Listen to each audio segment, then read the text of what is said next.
안녕하세요. 저는 서울에 사는 37살 광미경이라는 여자입니다. 저는 전문대를 졸업하고 교수님 추천으로 22살에 중소기업에 곧바로 들어가 10년 동안 격리를 해왔어요. 그동안 회사에서 좋은 대접 받으며 지내고 있었고요. 사장님도 월급에 따로 보너스를 챙겨주실 정도로 저는 제 일을 잘했거든요. 그러다가 거래처 과장님의 소개로 저희 신랑을 만나게 되었어요. 돈과 학벌이 사람을 판단하는 잣대가 드는 세상이긴 하지만 성격 좋고 부지런하면 돈은 모을 수 있다는 생각에 저는 정말 사람 하나만 보고 결혼했습니다. 그렇게 만난 신랑은 수더분한 성격에 잘 웃는 사람이었어요. 하지만 늘 어딘가 위축되어 있는 모습이 신경 쓰이는 사람이었는데요. 그땐 그저 소심한 성격 탓이라고만 생각했습니다. 어느 날 저녁이었어요. 누군가에게 전화가 왔는데 신랑 인상이 구겨지더라고요. 누구냐고 묻는 제 말에 엄마라고 대답하면서 잠시 나가서 전화하고 올게 하며 자리를 피하더라고요. 저는 엄마 전화인데 왜 나가서 받지 싶어 따라 나가봤습니다. 조용한 거리라서 그런지 전화기 너머의 목소리가 매우 잘 들렸어요. 그의 어머니는 큰 소리로 그를 꾸짖는 듯한 말을 계속 하시고는 대답도 듣지 않고 끊으시더라고요. 그는 전화를 끊고 한숨을 쉬면서 들어왔습니다. 그러다 제가 통화 내용을 들은 걸 알곤 멋쩍게 웃으면서 자기네 집 이야기를 해주더라고요. 우리 형은 누구나 아는 대기업 과장이야. 물론 대학도 우리나라 세 손가락 안에 드는 곳을 나왔고 그래서 엄마도 나보다는 형을 더 치켜 세워주시는 경향이 있어. 지금 결혼하고 형수가 아이를 가졌는데 내가 너무 무신경하다고 선물이라도 하나 해주라면서 전화가 오신 거야. 그 말을 하는 그 사람 표정이 슬퍼 보였어요. 그리고 이어 말을 하더라고요. 자긴 어릴 때부터 공부를 잘하는 형이랑 비교를 당하면서 살았고 밖에서는 몰라도 집안에 가면 자기도 모르게 웅치려준다고요. 거기에 명절이나 가족까지 모이면 형은 대기업 다니니 엄마가 친척들에게 자랑을 하고 잘난 아들이라고 늘 대접해주는데 자기는 중소기업 다녀서 찬밥 신세라는 겁니다. 멋쩍은 듯 웃으면서 말하지만 우울한 표정의 그를 보니 내가 이 사람을 지켜줘야겠다. 내가 이 사람의 따뜻한 가족이 되어줘야겠다. 라는 생각이 들었습니다. 사실 제가 보기에도 이 사람 정말 자기 일에 성실하고 소개해준 과장님 또한 이 남자 성실하고 착하고 자기 일 잘하면서 회사 안에서 평판도 좋은 사람이야. 라면서 소개해준 사람이었거든요. 그런 사람이 학벌 때문에 자기네 집안에서 찬밥 취급 당한다 생각하니 안쓰러운 마음이 컸습니다. 그렇게 저희는 1년 동안 연애를 하고 결혼했습니다.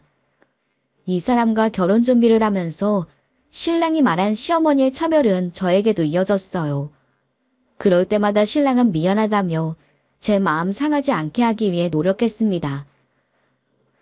사실 시댁에서는 저희 결혼에 별 관심이 없었습니다. 형님네 부부가 결혼을 하고 아기가 태어나는 것에 더 관심이 많으셨어요. 제 학벌이 형님만큼이나 좋지 않고 어머니가 보실 때는 저희 집조차 부자가 아니니 관심조차 주지 않으셨다고 하는 게 맞는 것 같아요. 결혼식 날을 정할 때도 다 너희들이 알아서 해라 하시면서 꼭 상견례를 해야 하냐 라고 말씀하실 정도였습니다. 그렇게 상견례 날이었어요. 사업하신다고요? 무슨 일 하시는진 아들에게 듣기는 했는데. 아, 저희는 철물점 하고 있습니다. 40년째 하고 있고 아이들에게 노후 걱정은 안 하게끔 준비해 놨으니 걱정하지 마십시오. 아, 철물점도 사업이라고. 그럼 그렇지. 알겠습니다. 애들 결혼은 알아서 하라고 하시죠. 자기네 둘이 좋다고 하니까 저희는 뭐 바라는 것도 없습니다. 애들만 좋으면 그만이죠. 상견례 때도 사업을 하신다고 들으셨다가 철물점 사업이라고 하니 한숨을 푹 쉬시면서 틱 돌려 앉으시는데 그때 그 실망스러운 표정이 아직도 잊히지가 않습니다. 대놓고 저렇게 무시하는 발언을 해서 정말 기분이 좋지 않았어요. 하지만 신랑에게 미리 어떤 시어머니인 줄 들은 후였기에 그냥 넘어갈 수 있었네요. 어머니는 물론 저에게도 이렇게 말씀하셨습니다. 격리 일을 한다고? 결혼하고 나서도 계속 돈 벌어야 돼. 남편이 적게 벌면 맞벌이 해야지. 할 수 없잖니? 암튼 우린 아무것도 해줄 수 없으니 지금부터라도 아껴 쓰는 습관을 들여놔야 한다. 알겠니? 저희 부부에 대해 아무런 기대도 없다며 알아서 모든 걸 다 정한 후 결혼식 날짜만 통보해달라 하시는 말에 오히려 저는 마음이 편했습니다. 주변에 조건이 좋은 남자랑 결혼한 친구들 보니 시어머니의 간섭이 장난 아니더라고요. 그래서인지 저는 더욱 오히려 어머님의 무관심이 좋았는데 신랑은 아들의 결혼식마저 무관심으로 일관하는 어머님의 태도에 정말 마음의 상처를 많이 받았어요. 매일 제게 이렇게 이야기하더라고요. 미안해. 내가 집에서 이런 대접을 받으니 당신한테도 저러시네. 그래도 정말 내가 당신 사랑하는 거 알지? 내가 더 잘할게. 하지만 저희 집에서는 달랐거든요. 하나 있는 사위라고 늘 챙겨주시고 어디 갈 때마다 착하고 꼼꼼한 사위라고 칭찬해 주셨어요. 계절마다 감기라도 걸릴까봐 한약도 지어주시고 늘 예쁜 사위라고 말을 해주셔서 신랑은 시댁보다 친정을 더 자주 가고 챙겼습니다. 저희 친정아버지는 동네에서 40년째 철물점을 하고 계셔서 그런지 저희가 사는 동네에 모르는 가게가 없을 정도였습니다. 거기에 일 솜씨까지 좋으셔서 가게 문제가 생길 때마다 저희 아버지께 부탁드렸던 바 있어요. 이렇듯 저희 아버지는 맥가이버처럼 모든 일을 처리해 주시니 아는 사람도 많고 발도 넓으셨습니다. 엄마가 가게를 보시고 아빠는 주로 출장을 다니시면서 돈을 벌었네요. 그러다 결혼하고 6개월이 지났을 때 남편 회사가 안 좋은 일에 휩쓸려 부도 위기에 처하고 말았어요. 그 일로 인해 남편은 직장을 잃게 되었고 가전제품 출장 수리 일을 하게 되었습니다. 부지런한 신랑이라 잘할 수 있을 거라 믿었어요. 근데 요즘 전자제품들이 고장이 잘 안 나서 그런지 일거리가 점점 줄어들더군요. 거기다 신입이다 보니 일거리가 많지 않았습니다. 그때부터 신랑은 얼굴이 정말 안 좋았고 집에 와서도 늘 미안을 하는 말만 달고 살았네요. 그래도 제가 벌고 있으니 괜찮다 생각하면서 지냈지요. 저희 둘 사이에는 아들도 하나 있었으니 아이를 생각하면서 힘내자고 생각했습니다. 부지런한 신랑이고 사치하지 않는 신랑이다 보니 앞으로 우리는 분명 잘 살 수 있을 거라 믿고 살았어요. 하지만 세상은 저희 뜻대로 되지 않더라고요. 전셋집은 계속 오르고 아이가 커가면서 들어가는 생활비는 점점 늘어났습니다. 돈을 모으기는커녕 매달 마이너스 통장을 사용할 만큼 어려워졌어요. 그런 저희 사정을 잘 아시는 아버지가 하루는 저희 부부를 부르시더라고요. 김씨 아저씨 알지? 우리 철물점 옆옆 건물 국수가게 사장님. 거기 사장님이 이제 팔순이셔서 장사를 그만두신다 하더라고. 허리디스크 수술하시고 영 힘드시다고. 근데 거기가 월 매출이 2천이 넘는 곳이야. 단골만으로 점심 장사만 하는데 그 정도 벌면 정말 많이 버는 곳이지. 거기 사장님이 나한테 국수 가게를 해보는 건 어떠냐고 하시는데 내 생각엔 말이다. 너 이 부부가 해보는 게 어떤가 싶다. 저는 듣자마자 이건 기회다 싶었어요. 여보, 우리 해보자. 거기 정말 단골 손님 많고 점심 장사만 해서 그 정도 이익 볼 수 있다면 우린 저녁 장사까지 하고 배달까지 한다면 훨씬 더 많이 벌 수 있을 거야. 그래, 한번 해보자. 장들은 감사합니다. 안 그래도 아이 놓고 가는데 올 겁은 점점 줄어서 어떻게 해야 할지 매일 밤마다 고민했습니다. 아버님 말씀 듣고 열심히 한번 해볼게요. 이런 소중한 기회 주셔서 정말 감사합니다. 친정아빠가 한 곳에서 오랫동안 철물점을 하시며 인맥이 워낙 넓으셨기 때문에 가게가 돌아가는 소식까지 다 알고 계셨어요. 인맥도 재산이라고 하잖아요. 그게 얼마나 중요한지 새삼 깨닫게 되는 시기였네요. 저희가 장사를 시작하고 나서도 아버지는 물심양면으로 저희를 도우셨습니다. 국수집에 물건이 고장날 때마다 아빠가 돈도 받지 않고 바로 달려와 고쳐주셨고 항상 제 뒤에서 무언가 필요한 게 없을까 기웃거리시는 아버지였네요. 국수집 사장님 하나 있는 딸은 외국에서 살고 있고 사장님 또한 가게를 접고 나면 딸이 있는 따뜻한 나라에 가셔서 살고 싶다 하셨어요. 아예 모르는 사람이 가게를 인수해주기보다는 이 동네에서 제일 친하고 믿을 수 있는 저희 아버지에게 인수해주고 싶다 하신 덕에 저희가 이 귀한 기회를 잡을 수 있었던 겁니다. 국수가게 사장님도 다른 사람이라면 절대 가게 비법을 알려주지 않을 거지만 저희 친정아빠를 믿고 신랑에게 비법 육수를 만드는 방법, 면 만드는 방법을 알려주셨네요. 정말 감사함이 이루 말할 수 없었습니다. 성실한 남편은 무척이나 열심히 배웠고 거의 비슷한 맛을 낼 정도로 연습했어요. 신랑은 새벽 5시에 출근해서 야채를 다듬는 일로 하루를 시작했습니다. 저는 직장을 다니면서 점심시간에 나와서 서빙을 돕고 퇴근 후 다시 육수와 면 뽑는 방법을 배웠네요. 저랑 신랑은 매일 주식이 국수였어요. 비슷한 맛을 내기 위해 정말 노력했습니다. 하루에 국수만 5그릇씩 먹었으니까요.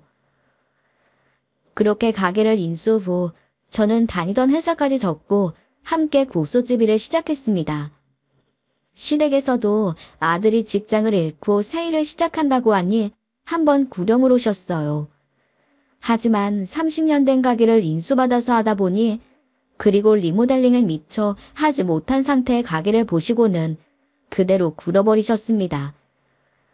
어머님이 가게 입구에 서서 한참 동안 들어오지도 않으시길래 제가 나가서 인사드렸네요. 설마 했는데 개업했다는 가게가 이곳이 맞긴 한가 보구나. 근데 개업이면 뭐라도 하나 좀 새 곳으로 가져다 놓지 그랬니? 간판도 말이다. 요즘 젊은 사람들 취향에 좀 맞게 말이야. 그리고 아휴, 아니다 됐다. 제게 무슨 말을 한마디 하시려다가 꼭 삼켜버리시고는 가게 겉모습만 한참을 보시며 깊은 한숨을 쉬시고는 국수 한 그릇 먹지 않고 가셨습니다. 오히려 저희에게 나는 보태줄 돈 없으니 엄마한테 돈 달라 하지 말렴. 혹시나 형한테 비리 붙어서 돈 달라 하지 말고 너희 가게이니만큼 네가 죽이 되든 밥이 되든 끝까지 책임지도록 해. 이렇게 말씀하시더라고요. 솔직히 그때는 정말 화가 났습니다. 저희 신랑은 이제야 자기가 만든 국수가 맛있다며 엄마에게 한 그릇 대접해드리고 싶은 마음이었는데 어머니가 보시기에는 돈이나 좀 보태달라고 하는 철없는 아들처럼 보였나 봅니다. 아니면 혹시나 금전적 피해가 그 잘난 형에게 갈까봐 걱정이 되어서 오셨는지도 모르겠네요. 어떻게 아들이 이만큼 노력했는데 그 노력도 알아봐 주시지 않고 물 한 잔 드시지 않고 가시는 거야? 여보, 우리 꼭 이 가게 성공시키자. 당신도 잘할 수 있는 사람이라고 어머님한테 보여드리자. 당신한테 내가 있잖아. 힘내 여보. 솔직히 그때는 어머님에게 서운한 마음을 제가 더 마구 이야기해버렸어요. 그때는 신랑도 그냥 듣고만 있더라고요. 본인이 생각해도 너무한다 싶었겠죠. 신랑은 가게를 인수받고 본격적인 장사를 시작했습니다. 부지런한 저의 성격과 착실한 신랑의 능력 덕분에 저희는 몇 달 만에 동네 맛집으로 소문이 나고 배달까지 시작하면서 더 많은 매출을 올리게 되었어요. 거기에 이 동네 맥가이버로 소문난 아빠의 사위가 한다고 하니 더 많은 분들이 찾아와 주시고 입소문을 내주셨네요. 나중에는 자리가 없어서 친정엄마가 식사 시간에는 매장 일을 도와주러 오셔야 할 만큼 손님이 많아졌습니다. 그때쯤엔 옆 가게까지 인수해서 10평 남짓한 국수집에서 30평대 가게로 늘려갔어요. 6테이블이 고작이었던 작은 가게였는데 이제는 웨이팅까지 해야 하는 가게가 된 겁니다. 그리고 마침내 연매출 3억 달성이라는 기록까지 세우고서야 저희 부부는 부둥켜 안고 울면서 자책했습니다. 당신이랑 장인어른 덕분에 여기까지 올 수 있었어. 나는 늘 패배자 인생인 줄 알았는데 당신을 만나서 이렇게 인생에서 성공을 맛본 것 같아. 정말 고마워. 에이, 그게 무슨 소리야. 나는 당신을 만난 게 내 인생 가장 큰 로또인걸? 작은 가게였는데 이렇게 열심히 해주어서 내가 더 고마워. 우리 앞으로 더 열심히 살자. 신랑은 진심으로 기뻐했습니다. 그리고 저희 부모님께도 정말 잘했어요. 모든 일을 도와주신 건 저희 부모님이셨으니까요. 가게가 커지고 이제는 어느 정도 수입이 안정되어 더 이상 걱정할 것이 없게 되자 신랑은 다시 시어머니를 초대했어요. 하지만 저는 그런 남편의 마음을 도저히 이해할 수 없었습니다. 그렇게 매몰차게 자신해버린 엄마를 장사가 잘 되자마자 찾는 신랑의 마음이 도저히 이해가 되지 않더군요. 신랑에게 무슨 이야기를 들었는지 어머니는 오시자마자 이번에는 가게 입구에서 서성거리지 않으시고 곧장 뛰어 들어오시더라고요. 우리 아들 정말 고생했네. 역시 내 아들. 엄만 네가 뭐가 되어도 될 줄 알았어. 정말 대단하다. 우리 아들이 국수 장인이 되었네. 정말 대단해 우리 아들. 한평생 어머니한테 우리 아들이란 단어를 들어보지 못했다는 신랑은 어머니가 본인을 인정해주자 정말 신이 났습니다.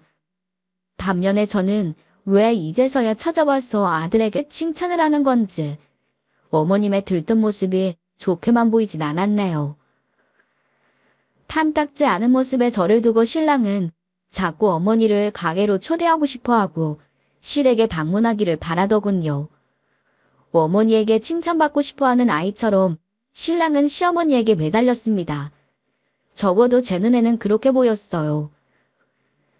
그날의 시작으로 시어머니가 계속 찾아오면서 남편 옆에 착 달라붙어 있는데 가뜩이나 바빠 죽겠는데 한 번 오시면 몇 시간씩 계셨다 가셨어요.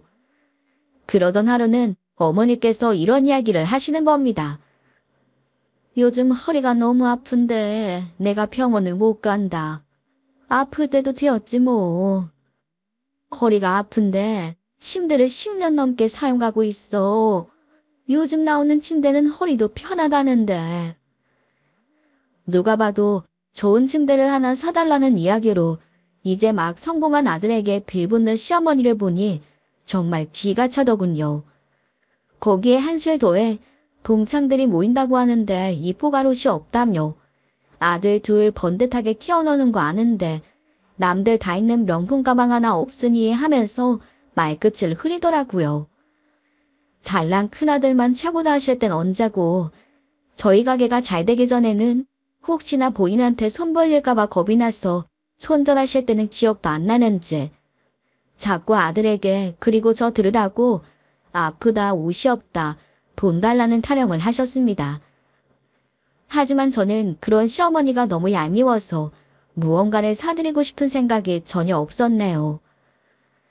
그런데 하루는 제게 매상 얼마나 남았는지 보고 현금 들어온 거 있으면 좀 달라시는 겁니다.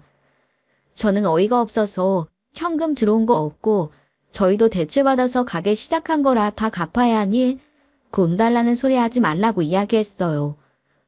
그러자 시어머니는 넌 참 예전하고 변해도 너무 변했다. 처음에는 내 얼굴 쳐다도 못 봤잖아. 가게 좀 커졌다고 이제 주변이 다 만만해 보이는 거니? 이거 우리 아들 가게인데 며느리가 어디서 시어머니한테 말대꾸야.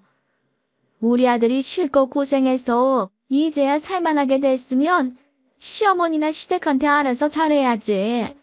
이렇게 날 홀대하면 되니? 이러면서 제가 할 소리를 어머님이 하시며 저보고 건방지다 하시니 그날은 저도 할 말 좀 해야겠다는 생각이 들었습니다.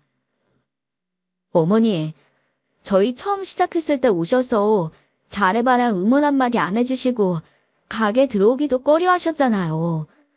그러면서 가만히 있는 저희한테 연락하셔서는 괜히 형님한테 빌붙지 말고 알아서 하라고 가셨죠. 근데 왜 이제 와서 이러시나요?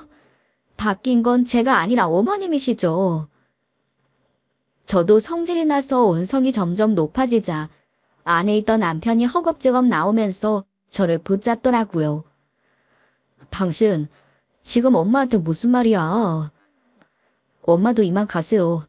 제가 이 사람이랑 이야기해서 용돈 좀 보내드릴게요.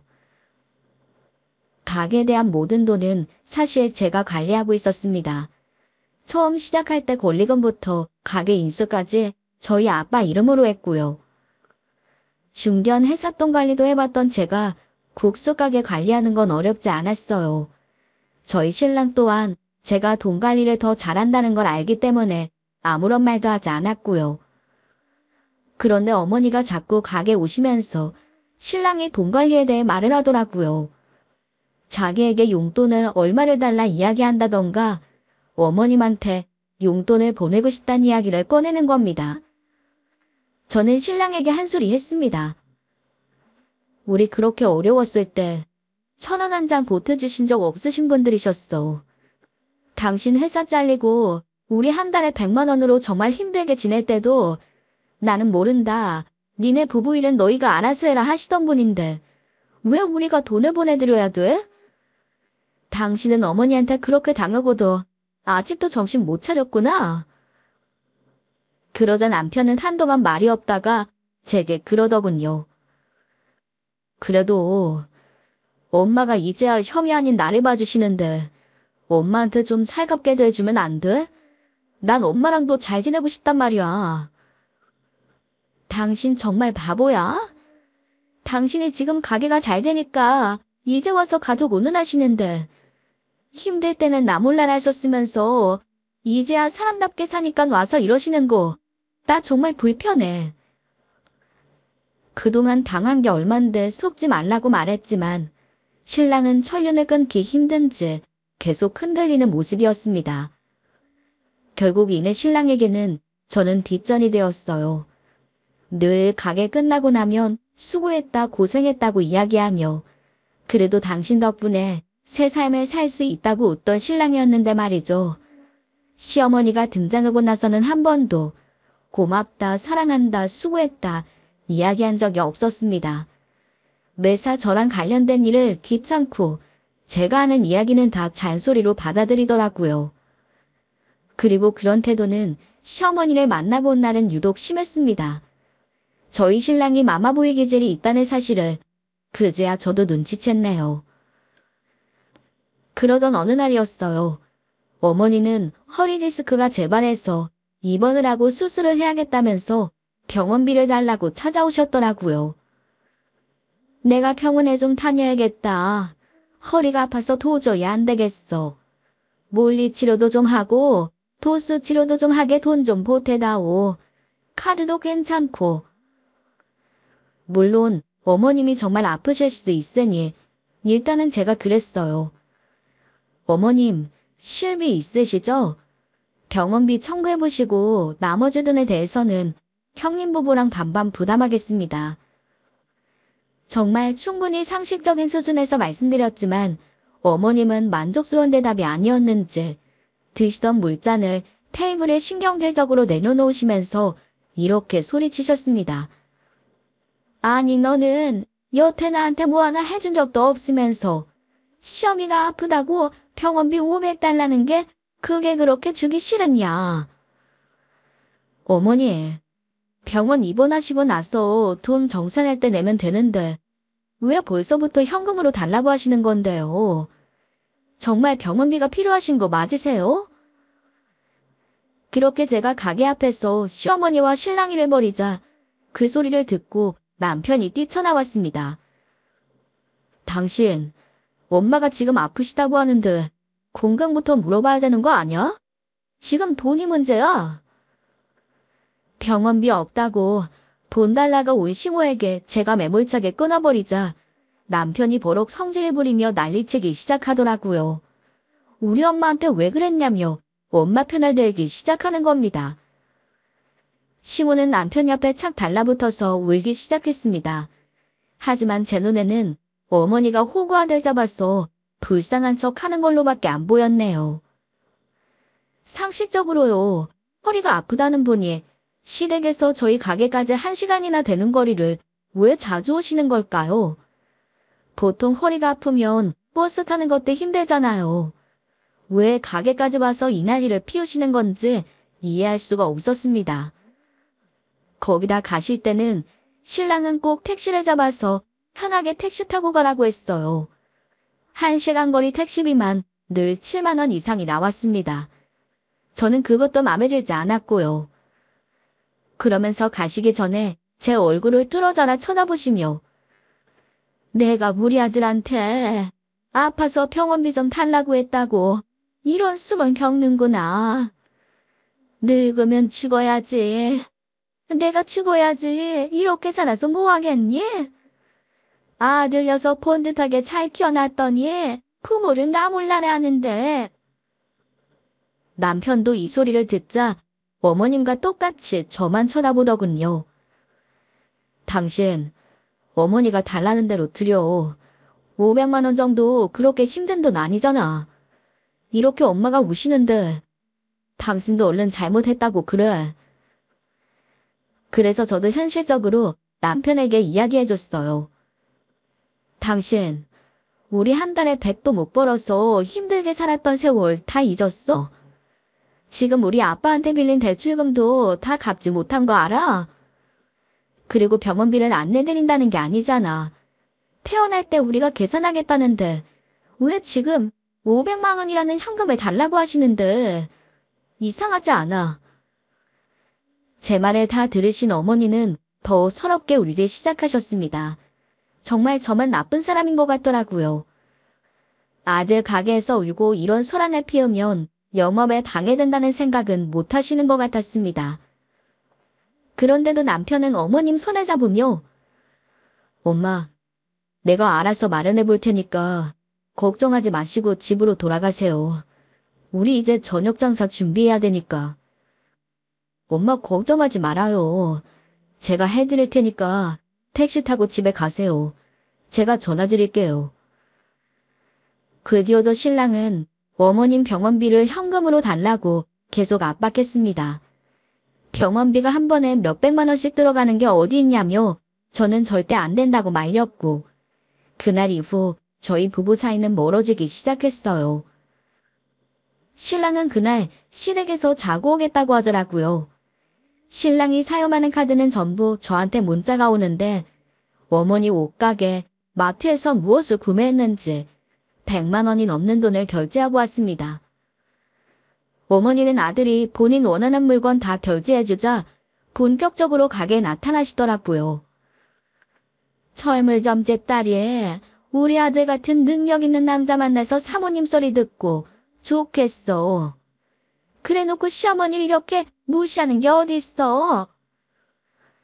어머니, 이거 저희 아빠 인맥으로 시작한 일이고 저희 신랑 100만 원도 못 벌어와서 제가 먹여 살렸어요. 그때는 그때고 이렇게 신랑을 무시하니 시어머니는 더 무시를 하지. 너는 못 배워서 이렇게 시부모를 우습게 여기는 거야. 우리 아들이랑 결혼도 안 시켜주려다가 시켜줬으면 고마워해야지. 어머니는 저희 돈 관리도 남편이 하기를 바랬습니다. 그래야 자기가 아들 돈을 쉽게 사용할 수 있겠다 생각하신 건지 가게 오실 때마다 남자인 사장이 돈 관리를 하는 거라면서 계속 저에게도 남편에게도 말씀하셨어요. 제가 격리로 일해온 짬밥이 몇 년인데 그 누구보다 돈 관리를 잘하는 제게 어머니는 계속 따지듯 말씀하셨네요. 그러면서 모든 게 다 바뀌기 시작했죠. 사실 그동안의 신랑이 저희 친정집에 참 잘했거든요. 생신이면 저보다 저희 엄마 아빠를 챙기던 사람이었습니다. 식당도 예약하고 조그만 선물도 사서 직접 드리던 신랑이었는데 그러던 신랑이 한순간에 변하더라고요. 저희 아빠 생신인데 시어머니가 부른다고 자기는 참석을 못한다고 하는 겁니다.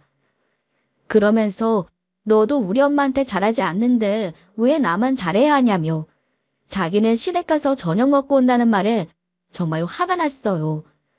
다른 날도 아니고 아빠 생신인데 말이죠.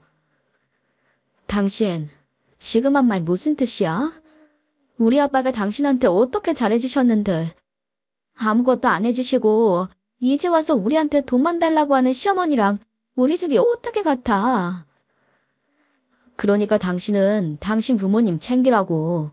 나는 우리 엄마 챙길 테니. 그리고 국수집 내가 일을 열심히 해서 이만큼 온 것도 있잖아. 다 아버님 덕분만은 아니잖아. 신랑은 확실히 변했습니다. 정말 성격 좋고 저를 사랑해주고 아껴주던 사람은 더 이상 없더라고요. 친정아빠에게 아들처럼 잘하겠다는 신랑은 시어머니가 가게 오시면서 완전히 달라졌네요.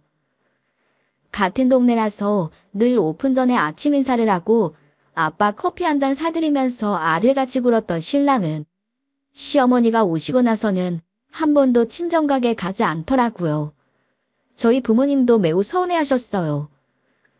그러더니 하루는 가게에 모르는 사람이 와 있길래 손님은 아닌 것 같고 누구길래 국수도 먹지 않고 가만히 있나 봤더니 남편이 저와 은은도 없이 직원을 하나 채용했다고 하는 겁니다.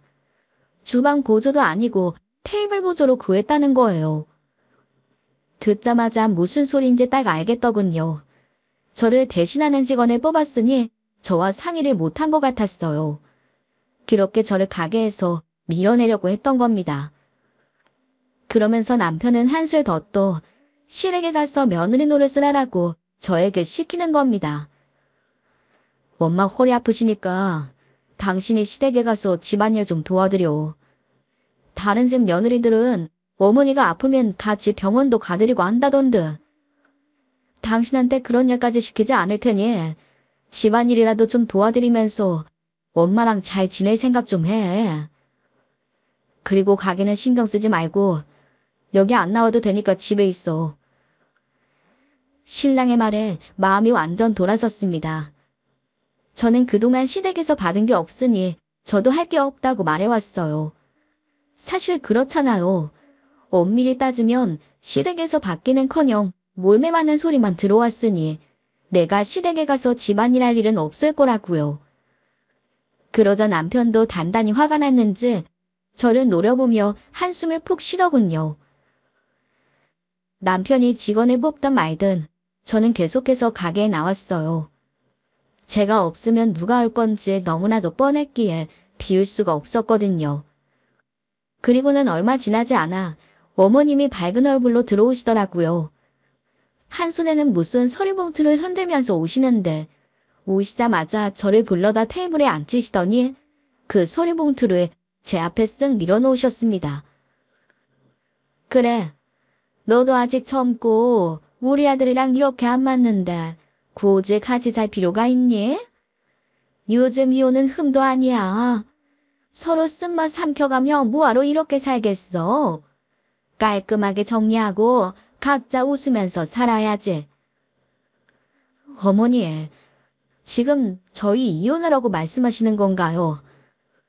어머니가 무슨 권리로 저희 부부 일에 간섭하시나요? 특히 다른 사람도 아니고 어머님이면 지금 주제넘는 소리 하고 계신 거 어머님도 아시는 거죠. 요즘은 100세 시대라고 하는데 너희들 고작 40도 안 된 나이고 앞으로 60년을 이렇게 지금처럼 매일 싸우고 뭐하러 그렇게 살아. 요즘엔 다른 집들도 아니다 싶으면 하루라도 빨리 끊어버린다면서 너는 내 앞에서 그동안 똑똑한 척은 다 하더니 왜? 너도 가게가 잘 돌아가니 아쉽긴 아쉬운 거니? 이렇게 말하는 시모는 제 앞으로 서류 봉투 하나를 쓱 밀어 넣으시고는 새로 뽑은 직원에게 커피 한 잔 타오라며 시키는데 아마 그 직원도 어머님이 뽑은 게 맞는 것 같았어요. 그때 저는 망설였다기보다는 너무 어이가 없어서 머리가 멈춰버린 것 같았습니다.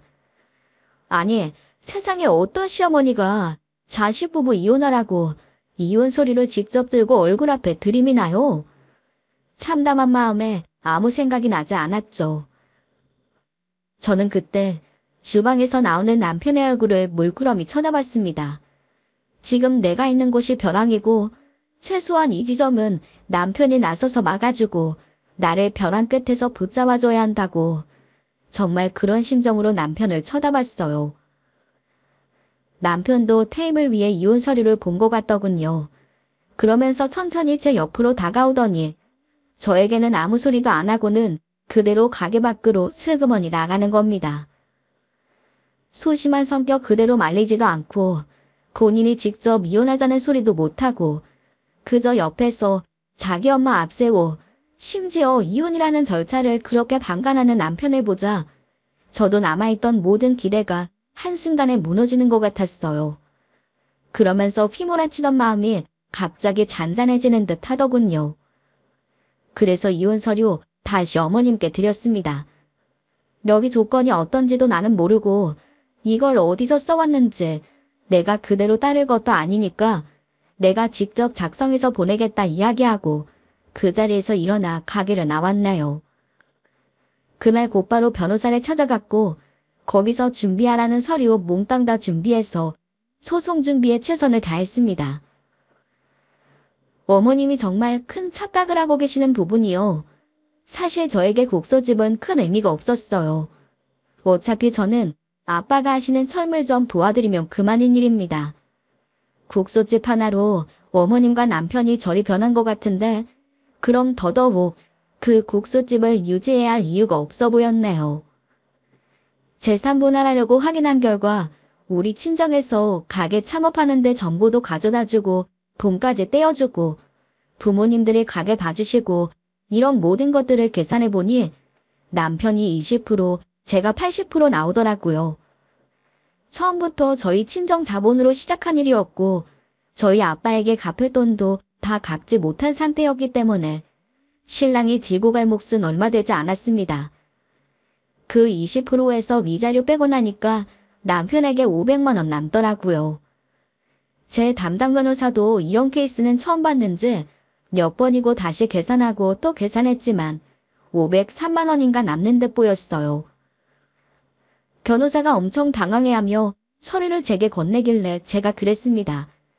500만 원이면 내 전남편 5달은 좋게 버티고도 남는다고.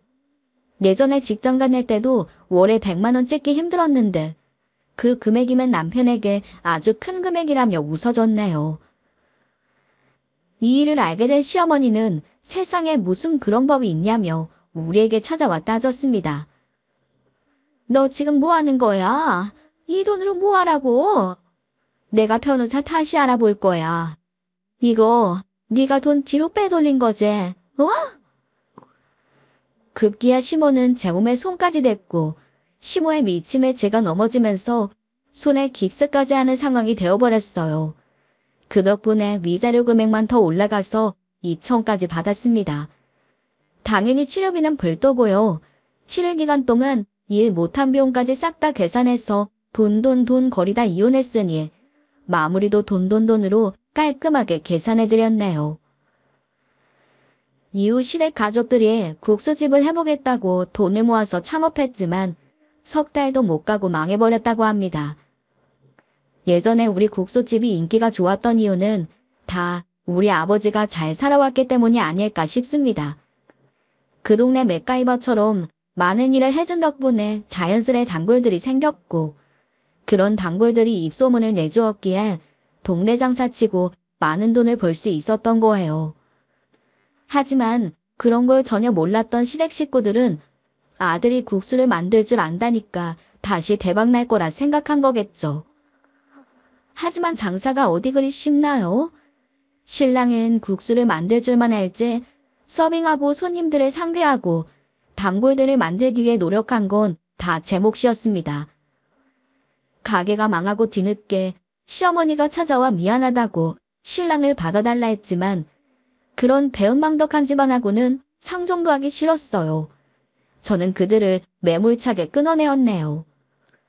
그러자 자식까지 핑계 삼아 어떻게든 엮여보려고 용을 쓰는데 자식이 더 소중한 사람이었으면 자기 엄마만 쳐다보면서 저희랑 인연 끊을 생각 따윈 하지 않았겠죠. 저야말로 하나뿐인 아들을 생각하면 절대 엮이고 싶지 않았네요. 지금 저는 친정아빠의 소개로 새로운 직장을 찾아서 일하고 있어요. 아빠 친구분의 큰딸이 운영하는 마카롱을 만드는 가게가 있는데 사업이 점점 커져 일손이 부족하다 하길래 제가 거기 들어가 열심히 일을 배우는 중입니다. 가게 사장언니와도 마음이 잘 맞고 그 언니도 2년 전에 이혼하고 혼자 가게를 운영해오고 있었어요. 그리고 이젠 제가 합리해서 제 일처럼 열심히 일을 하고 있습니다. 나중에 분점도 하나 차려서 해보려고 해요. 국수집 운영하던 노하우도 있으니 무서워할 건 하나도 없고 매일 찾아와 제 속 뒤집는 사람들도 없으니 마음이 한결 가렵네요. 제 이야기 들어주셔서 감사드려요. 하시는 일 모두 잘 되시길 바라면서 저는 이만 인사드리겠습니다.